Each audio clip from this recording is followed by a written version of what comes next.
Alright, greetings family, welcome back to the channel. This is going to be a daily card reading. So I'm going to do a number of daily card readings, but there's something interesting about this date, which is Friday 26th of June 2026, that I thought, you know what, I've just started a channel, I'm going to do daily card readings anyway, and what a perfect day to start the readings on. 26th of June 2026. Can you guess why? Let me just write this down for you. So it's Friday 26th of June, right? 2026. Sorry, forgive me. My writing is absolutely terrible. So the significance of this, right? 666. All right, so you've got 666, which is 18, but you also have 2, 4, 6. 6 plus 18 equals 24. Is that right? And then 2 plus 4 equals 6. So you've got the 3 sixes, but you've also got 2, 2, 2 here as well. All right, 8, 16, 24. So whichever way you look at it, in America, you know, it's June 26, so it's 6/26, 2026. It doesn't make any difference because it comes to the same anyway. So it was the number 6. I thought, you know what, it's a 666. It's a number 6. It'd be interesting to do a daily card reading just to see what comes up on that day. I mean, it doesn't really matter what comes up. It's just an interesting day for, you know, just to start the daily card readings with. All right, so I'm just going to do a quick shuffle. What can we learn? What can you tell us about Friday, 26th of June, 2026? What do we need to know? And this is just a general reading.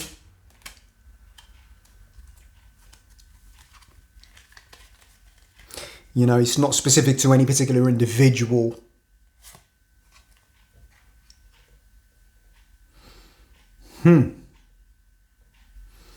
Okay, so we have the Ace of Swords. So that's something new. That's something. Okay, let me just pull out the 6 as well. So that's 6. The number 6 is the Lovers, and that will give us a deeper interpretation. Okay, let me just pull that out as well. Actually, that's significant.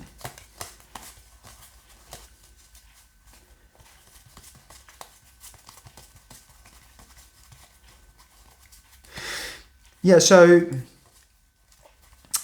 Ace of Swords signifies it's a new beginning. You know, it's something new. It's the Ace. It's the first card of the suit. The Lovers, right? So that's the number 6 of the major arcana, because the number 6 is significant here. All right.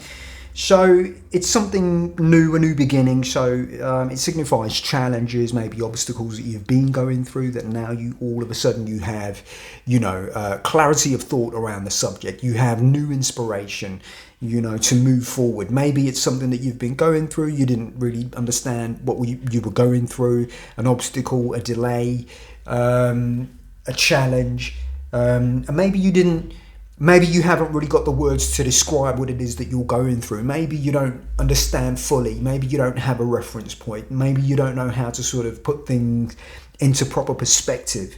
And so, you know, you've been sort of stalled. You've been, you know, in whatever it is that you're doing, whether it's at work or if it's in relationships. On a superficial level, certainly relationships are implied here, you know.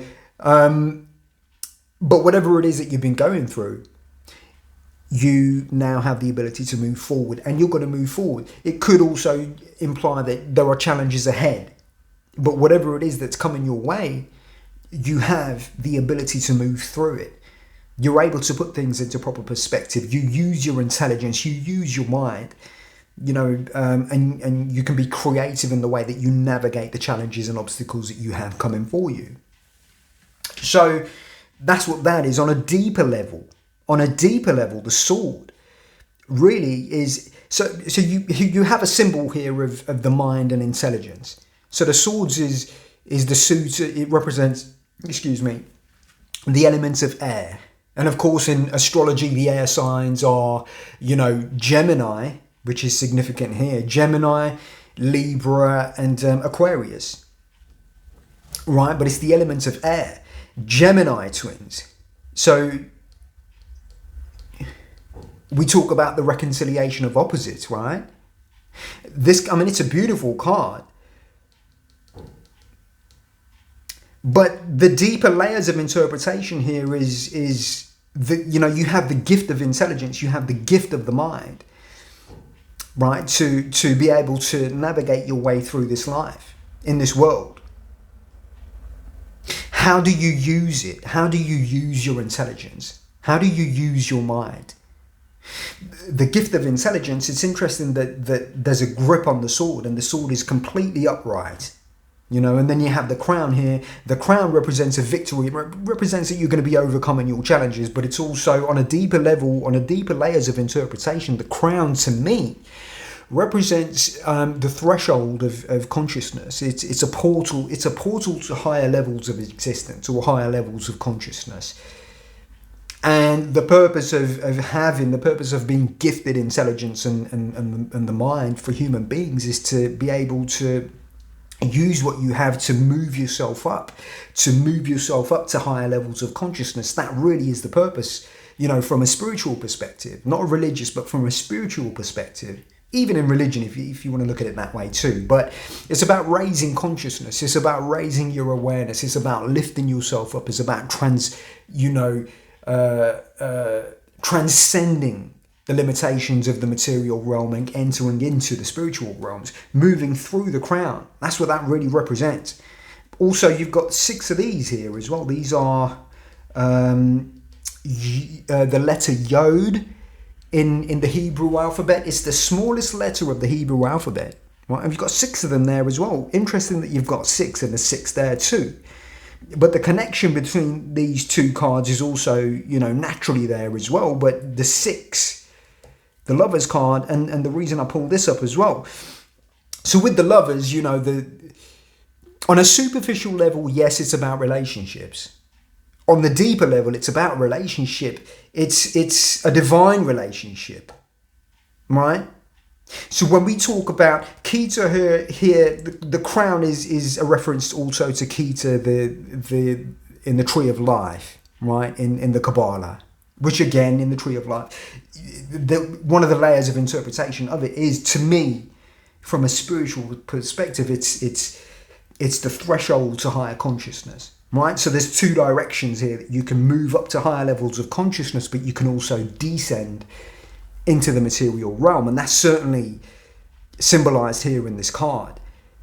That this is, a depiction of the Adam and Eve story, and none of that was really meant to be taken literally, in my opinion. It was symbolic, it was allegorical. Interesting that you have the mountains there as well, but you have the mountain here too. Symbolic of the challenges, but it's just the human condition. It's also the human form. The mountaintop is the same for every one of us, for all of us. It's the same for all of us, but the route that you take, to get up the mountain, there are many different routes. There are many different paths that you can take. You can get up the mountain, go halfway, give up, come back down. You can take another route. You can take a difficult route. You can take an easy route. Many different pathways to get to the top of the mountain, but the top of the mountain the peak is one and the same for all of us. Again, it's symbolic of higher consciousness, but then you've got the peak here as well. The way that you reach higher consciousness in this world is by the reconciliation of opposites. If you go back to, the Tree of Life, you have the 3 pillars. You have the masculine and the feminine, the left and the right, the dark and the light. All right? Then this could be representing the middle pillar. But it's straight up.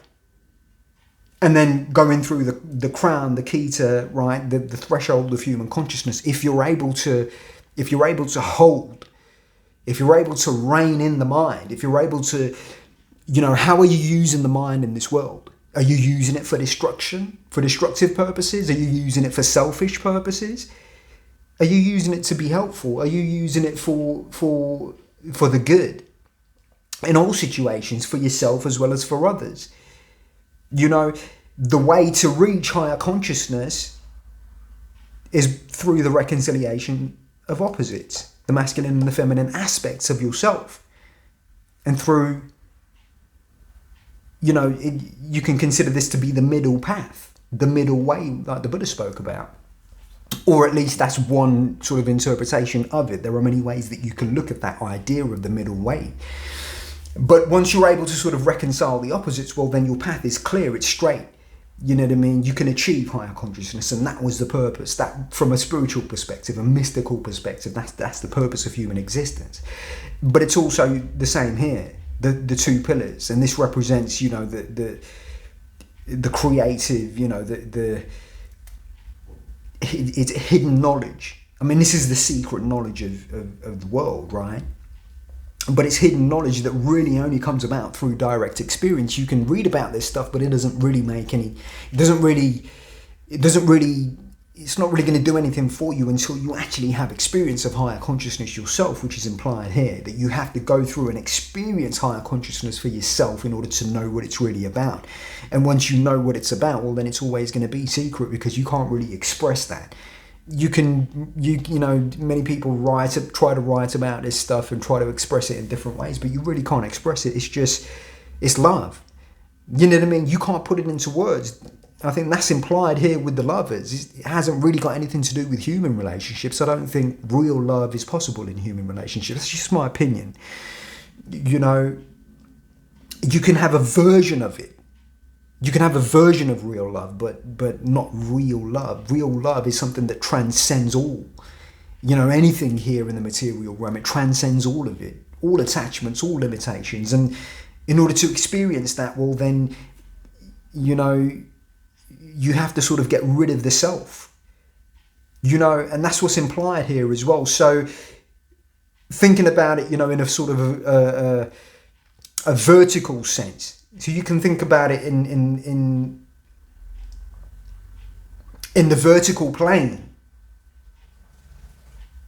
in the horizontal plane, in terms of masculine and feminine and overcoming the opposites. But that's your route to higher consciousness in the vertical plane. You see what I'm saying? So this lovers is all about choice. Thinking here is all about, you know, how do you use your mind? Whatever it is that you're going through, keep the goal in mind. Keep your objective in mind always. And that's the implication here with the lovers.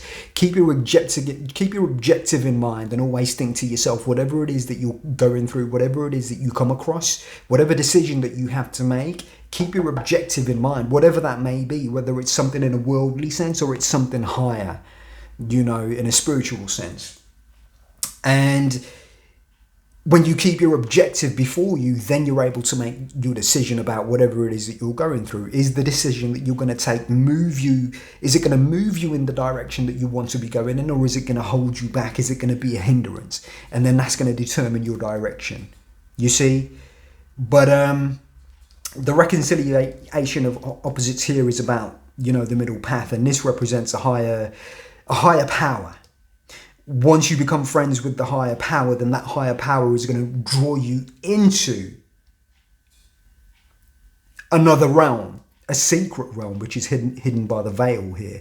But then whether you're going into the temple, which is implied here, it's the same as going through, you know, the portal. It's the same thing. It's given to you in a different way. So that's interesting. That's very interesting. Beautiful cards. The idea of the 666 is nothing to worry about. The idea of the 666 is something that you find in the Bible, in eschatology, in Revelations. It's to do with Satanism, and I mean, there's some part of it that's to do with, you know, Satanism. Satanism is just another religion to me, and people who worship Satanism and the devil worship and all of that kind of stuff is, you know, whether you think it's a religion or not, I don't really want to get into any of that debate. But to me, it's just another form of religion, just like any other religion.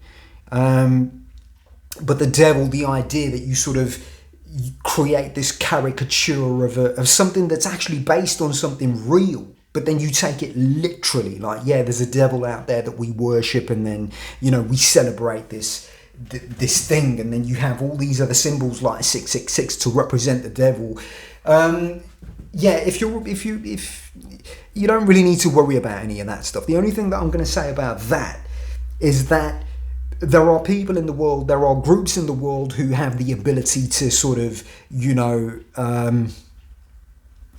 orchestrate events and situations and circumstances in the world, like people at that level who have the power to be able to do things like that. There are people who sort of use dates like this to carry out certain events, but the idea is, to me, you know, in my opinion, is to sort of reinforce this idea to sort of take everything literally. Religion was never, you know, these stories in the Bible, like the Adam and Eve story, were never meant to be taken literally, but people take it literally. That's the easiest thing to do.